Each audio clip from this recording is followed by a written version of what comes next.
I come here. এই যে তোমরা এখানে দেখতে পারবা যে নিচে একটু ক্রিজ লাইন আসছে আমার, নোটিস করেছো? সো আমি পাউডার দিয়ে সেটিং করার আগে আমি এই ক্রিজ লাইন গুলো ফিক্স করে নিব হচ্ছে বিউটি ব্লেন্ডার দিয়ে।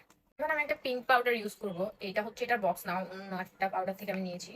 তোমরা আসলে কিভাবে পাউডার অ্যাপ্লাই করো, পাউডারটা অ্যাপ্লাই করতে হয় যে এভাবে নিয়ে রাইট ওয়েতে, তাহলে তোমার কোনো ক্রিজ লাইন মেকআপ বেস্ট হচ্ছে কেকে কেকে হয়ে যাবে না। আমি আগের ভিডিও তো দেখাইছি, আবার দেখাচ্ছি। এই যে এমন এমন করে ট্যাপ ট্যাপ করে প্রোডাক্টটা সরিয়ে নেব, তারপরে ইউজ করবো। Look, see, still I have something extra product, but আমি এখন এটা সরাবো না, এটা একটু অ্যাবজর্ব হোক আমার ফেসে। আমি এটা সরিয়ে দেন হচ্ছে সেটিং স্প্রে মেরে দিব। এটা নাও আমি হচ্ছে মেগা ব্লাস্টটা ইউজ করতে যাচ্ছি, টেকনিক ম্যাটের।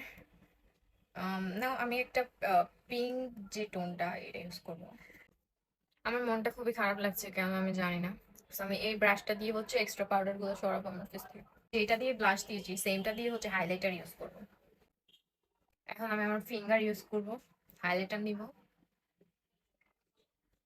কিছু হাইলাইট করুক আর না করুক, আপনার ফেস আপনার ফিউচার যতটাই ডার্ক তার চেয়েও বেশি হাইলাইট করতে হবে।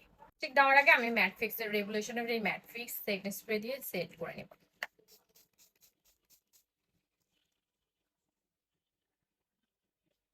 হাক দিয়া मैंने টোটাল মেকআপ কি উপর হাক দিয়া। চোখের মধ্যে সেটিং স্প্রে গেছে, নিচে লেগে গেছে।